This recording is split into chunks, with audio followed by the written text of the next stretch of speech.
Now, the Battle of Marianna started right where we are on September 27th, 1864. That was 150 years ago this year. The first shots were fired about 3 miles northwest of town, out along what is now Highway 73 North. From there, they came and fell back into town. The Confederate cavalry formed a line of battle directly across today's intersection of Lafayette and Russ Streets. And if we walk around this way, I can actually show you where the battle started here. If you look behind me, you're going to see the intersection of Lafayette and Russ Streets. And imagine, if you will, a line of Confederates on horseback. There were a couple of hundred of them, and they were lined up directly across that intersection. At that time, what is now West Lafayette Street was a narrow 2-lane road that came into town. And the Union troops came from the west around this curve where the Russ House stands today. Now, the Russ House was not here then, it was built in later years, and at that time this was kind of a wooded area. They came around this curve and they ran head-on into this line of Confederate cavalry that was stationed right here at the intersection. The Confederates opened fire on them, one big loud volley of fire, and it stunned the Union troops, and at least 2 of them were severely wounded, 1 killed in this first round of fire. They fell back. General Asboth, the Union commander, they said, rode forward immediately, yelling for shame at his men for retreating. He led a second charge. That second charge came around the bend before the Confederates had time to reload their muzzle-loading weapons.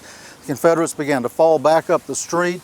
Heavy fighting was taking place. They were shooting back and forth, and that's how the Battle of Marianna began here at Ely Corner.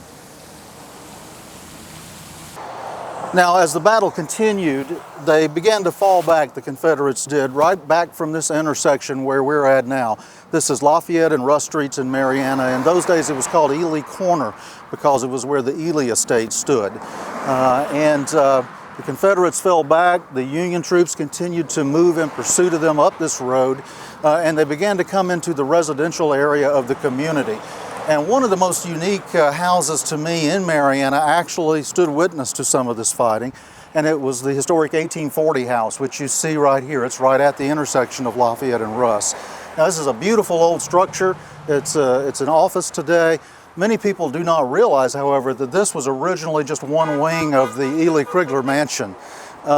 This house originally faced Lafayette Street and was located a little bit to the east, and it connected to the Ely house. All through this area, bullets were falling. It was a dramatic scene back in 1864. Now, as we continue along, we're going to walk over to the Ely Regular Mansion, and I'm going to show you what I believe is one of Florida's most bullet-scarred public buildings in the entire state. Now, as we continue along, we're coming into the edge of the grounds of today's Ely Regular Mansion. And on our special tours for the 150th anniversary, or if you call the Jackson County Visitor Center and arrange for a guided tour, this is one of the sites you'll see along the guided tour. It's a beautiful historic structure, and it bears silent testimony to what happened that day during the Battle of Marianna. So let's walk through the yard here, and I'll show you the front of the house, which is absolutely gorgeous. This house was built in 1840. At that time, the Second Seminole War was still underway. And so, because at that point in time, this house was actually standing outside the main proper of the city of Marianna, they designed it so that it could be easily defended in case of a Seminole or a Creek Indian attack. The walls of the house are built of thick homemade brick. They go from the rafters in the attic all the way into the foundations, and so do the interior walls. And it was designed so that in the event of a Seminole or a Creek Indian attack, even if the attackers got into one of the rooms, the occupants of the house could fall back into another room and still defend the house. So it was really built as a combination of a house and a fort. Very few people know that.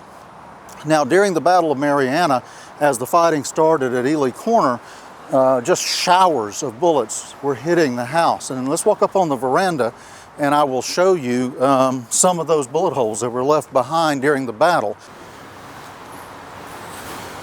So we're coming up onto the front veranda of the Ely Regular Mansion. and this is a private home today. It's only open for tours on special occasions. These beautiful columns, if you'll notice, they are built out of single planks of cypress. That gives you some idea of the size of the cypress trees that once grew here in Jackson County. Now, during the battle, because of the direction of the Union fire, bullets were falling all against the front of the house. And if you look here, you will see the pock marks, and you can even see the direction they came in like this and hit the house. When I was a little boy, the ladies who lived in the house used to give us butter knives, and we would come out here and we would dig bullets or mini balls out of the walls of the house for something to do, and I still have a few that I dug out of here. On the second floor level, they are still pretty pristine, and there are numbers of musket balls or mini balls still in the walls of the house. Some of these bullet holes are very impressive. Even after the passage of so much time and so much erosion of the brick, you can see exactly where the bullet hit the house. And the entire house was showered with bullets. There's a legend here at Ely Regular that it's haunted by a lady in blue, as they call her. And one of the theories about her is that she is hiding, that the battle was such a traumatic event that she is hiding still from the bullets that were flying through the windows of the house that day on September 27th, 1864. And so she's usually seen kind of in secure areas of the house where she would be able to protect herself from the bullets. Now, as we leave the Ely Regular Mansion, we're going to continue up the street, and we're going to learn the unique story of a little girl and a chicken coop and how both of those played together to create one of the more interesting stories of the Battle of Marianna. Come on along. Now, this story is one of my favorites about the Battle of Marianna because it involves a child and chickens, and how much better can you get than that? The story is that on this lot, a little girl lived, and her father had gone out that day to serve with the Confederate troops, or as a volunteer, to help defend against the Union forces that were attacking. And he told her, you know, stay inside the house, don't go outside, the kind of things you would tell kids in a dangerous situation. But being a child, of course, she ignored everything he said. And as the story goes, and she wrote this in her diary, she came out, and somewhere in this vicinity stood a chicken coop. And she climbed on top of the chicken coop to be able to watch all the soldiers fighting in the street out in front of her. And she said in her diary that she stood there until the bees flying by her got so bad that she had to get down and go back inside. Well, the type bullets they were firing then were subsonic rounds, which as they pass you, they do this. They go zip, zip, zip, and so they sounded like bees. And so she was actually hearing and even feeling the bullets flying all around her. Now, during the fighting, a Union soldier later wrote to his family that he looked across the street and he saw a little girl standing on a chicken coop. And he said that I fought my way through to get to her to try to save her, but when I got to where she was at, she was gone.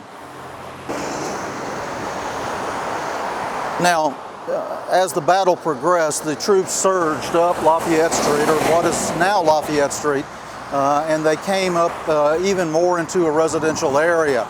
And then that led to the second dramatic scene of the battle. At about this point on Lafayette Street, the Southern forces had put a row of wagons and logs, any kind of debris they could find, across the street to form sort of a barricade. Now, a lot of times when you see this represented, people describe them as having stood behind this barricade, you know, to shoot at the Union soldiers. They did not. Actually, the barricade was put right across here to slow down a Union cavalry charge that was coming up the street. The Home Guard and the volunteers actually formed along each side of Lafayette Street. And in those days, there were wooden fences, there were shrubbery, there were trees all along here. And so they hid in these shrubs and these trees and everything. And as the Union troops reached this point, they began to leap their horses over the barricade in the street. When they did, all of these hidden volunteers and Home Guardsmen opened fire on them from both sides of the street and caught them in a crossfire. 32 Union soldiers were shot down in the street right here in front of the Holden House, which you see across the street from us. Now, this house was here at the time of the battle. It also has scars from the battle. It's a business now. General Asboth was severely wounded here. He was shot in the arm and in the jaw. Several years later, he actually died from the wounds that he received at the Battle of Marianna, and I always describe him as the last casualty of the battle because the bullet that hit his jaw could not be extracted, and he was left with an open wound on his face for the rest of his life. The fighting grew more and more intense here, and so a portion of the Union troops dismounted from their horses. They began to push the home guards back up the street towards St. Luke's Church, and that's where we're headed next. Now, it's hard to believe as you walk along the sidewalk today through this peaceful residential community, but heavy fighting took place literally on the ground that we're walking on. Union troops came along, they attacked across this ground, they drove the Confederates back towards St. Luke's Episcopal Church, and inch by inch the local home guards gave ground as they fell back.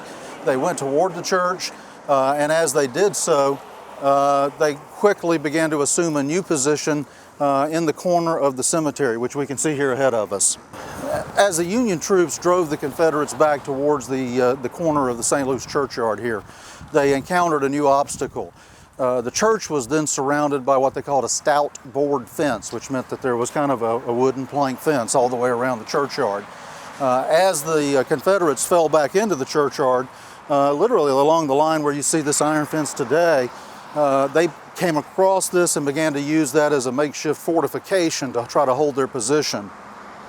They were standing behind the fence, shooting out at the Union troops. The Union troops were formed into two companies, a section of them from the 82nd and 86th U.S. Colored Troops. Now, many people do not realize that African American troops took part in the Battle of Marianna. There were two companies of men from the 82nd and 86th. They actually carried out this charge that was a bayonet charge that came up and over the churchyard fence. And as they came up and over the churchyard fence with their bayonets, they drove the Confederates back deeper and deeper into the cemetery where we're walking right now. Heavy fighting again took place all across this ground, and on that day you would have to picture that under a sky blue sky there was smoke, there was fire.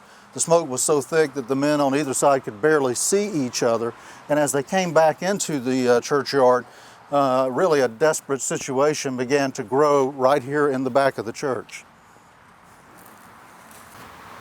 Now, as the battle continued, the Confederates fell back deep into the churchyard immediately behind St. Luke's Episcopal Church. They were literally firing from behind monuments and tombstones, and some of the monuments here still have battle scars to this day. The Confederates formed in the cemetery. Some of them even wrote they remembered standing behind the monuments of their ancestors and firing at these Union soldiers. A flanking force of Union soldiers came in from behind them, and pretty soon they were literally surrounded on three sides right here in the St. Luke's churchyard, the fourth side being the church itself. The Confederates would not surrender. They continued to fight.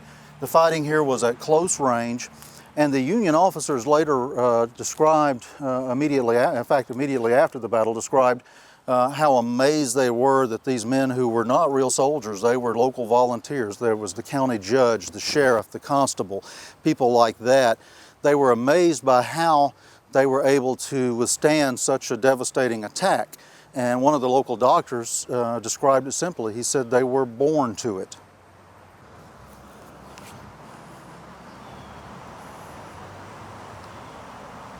Now, here in St. Luke's churchyard today, you can see monuments to some of the men who were killed in the battle. Among them, Littleton Myrick, and his monument even says, killed in a battle on September 27th, 1864. Littleton was under 20 years old, and many people do not realize that many of the boys who fought in this battle were extremely young. Some of them in both the Marianna Home Guard and in the Greenwood Club Cavalry, which was a company of schoolboys that came to Marianna to help in the defense. Some of them were as young as 11, 12 years old, and they fought, strongly here that day. The battle reached a point where the Confederates were literally going to be wiped out. They were surrounded on three sides. There was heavy fighting here in the cemetery, and the Union soldiers began to call out to them to surrender, lay down their arms and surrender. Finally, one of the Union officers kind of stepped forward, maybe into this area where we are now. We don't know exactly where he stood, but somewhere near here. and he yelled out to them, "Hold your fire." He had his own men hold their fire, and he told the Confederate commander, Captain Jesse Norwood, who was a local attorney, we don't want to kill you all. Lay down your arms and we'll take you as prisoners of war. Some of the Confederates began to lay down their arms. Some of the others, and I know you would not believe that Southerners could not all agree on something, but some of the others, were not quite in a surrender mood, so they shot this officer who was standing here trying to negotiate their surrender. That ignited the battle again. It began in heavy fighting all through this area. Back and forth they were shooting until finally the Confederates began to run low on ammunition. They called out again, for a surrender, and this time the Confederates began to lay down their arms. When that happened, a company of Union troops opened fire on them after they had laid down their arms and surrendered. Immediately at that point, a Union officer, Captain George Maynard from one of the USCT regiments, stepped forward, he drew his revolver, and he pointed it to the head of one of his own men. And he said, "I will blow the brains out of the next man who dares shoot a prisoner." That stopped all the shooting of prisoners, and Captain Maynard later received the Congressional Medal of Honor in part for his action here at the St. Luke's Churchyard. Now, at this stage of the battle with the church, particularly this end of the church, on fire, legend holds that a Union officer, Major Nathan Cutler of the 2nd Maine Cavalry, suddenly came up these steps, or the steps of the original church, and he opened the door, even knowing that Confederate soldiers were in here, and he came inside.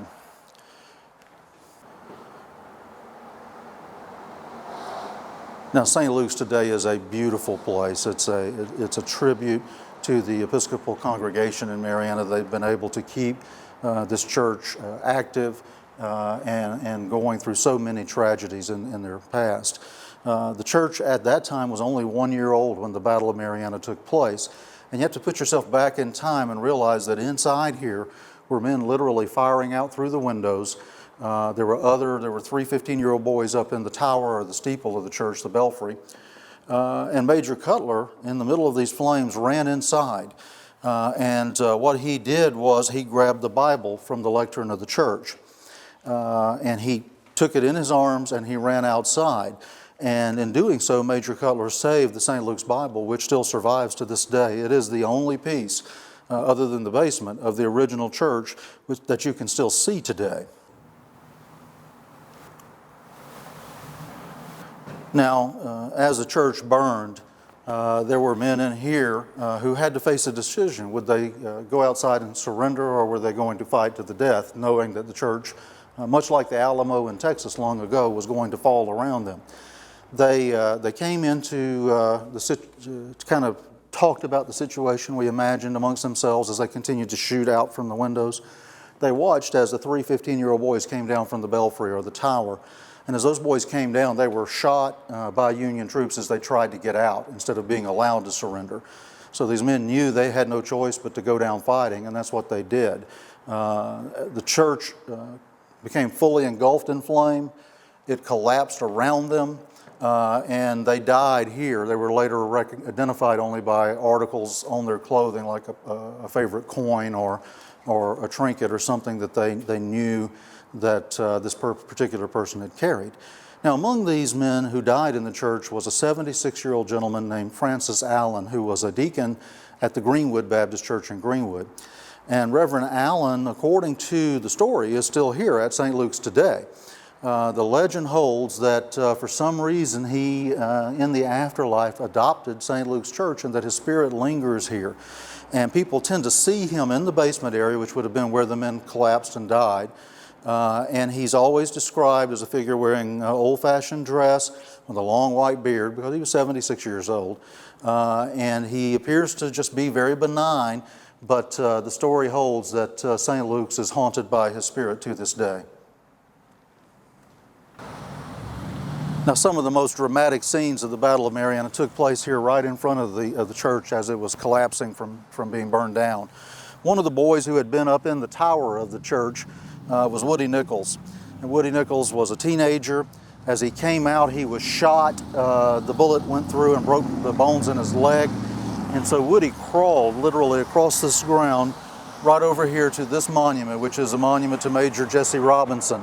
And Major Robinson commanded Andrew Jackson's cannon during the Battle of New Orleans, during the War of 1812. And Woody, they say, came here and he wrapped his arms around the monument like this. And as he did so, he was on the ground like this. A Union soldier ran up with a musket butt and crushed his skull, basically is how Woody died. Others died on the same ground. The church was burned down. The Union soldiers then set fire to a second home, the home of Dr. Sanders, which stood directly across the street here. It was burned down along with the town's drugstore. And then the third structure they burned was a boarding house for ladies, and it was between the Video Warehouse building and the Saunders Law Firm, Shannon Saunders Law Firm office. It stood directly in between them. And this was a home where women whose husbands were off into war or had been killed in the war could come and live, because ladies in that day and age were not allowed to stay in a hotel or live in a place with single men. The women, and one of the more interesting documented facts of the Battle of Marianna, were shooting out of the windows of their house at the Union soldiers in the street. And both the Confederates and the Federals documented that in their accounts of the battle. The Union soldiers set fire to the house, and as they did so and the house began to burn down, the women came out and surrendered. The Union soldiers heard a scream coming from upstairs, and one of the ladies who came out of the house said that there was a lady upstairs who had given birth the night before, and she and the baby were unable to get out. The Union troops ran into the house through the flames. They went up the stairs of the house, and they wrapped the lady and her baby in a feather bed mattress and lowered her out of one of the upstairs windows into the arms of other soldiers who were on the ground in order to rescue them from the fighting. And the lady and her baby both survived. Others were not as fortunate. By the time the battle had ended, 20% of the male population of Marianna was gone. They were either killed, severely wounded, or captured in this fight. The town was devastated, and fighting actually continued from here all the way to the Chipola River Bridge. But for modern generations, St. Luke's Episcopal Church and grounds are sacred as the site of Florida's Alamo, and to many the place where the key parts of the Battle of Marianna took place. And on September 27th, in remembrance of those who fought and died here on both sides, the bell of the church will toll as we remember, the Battle of Marianna.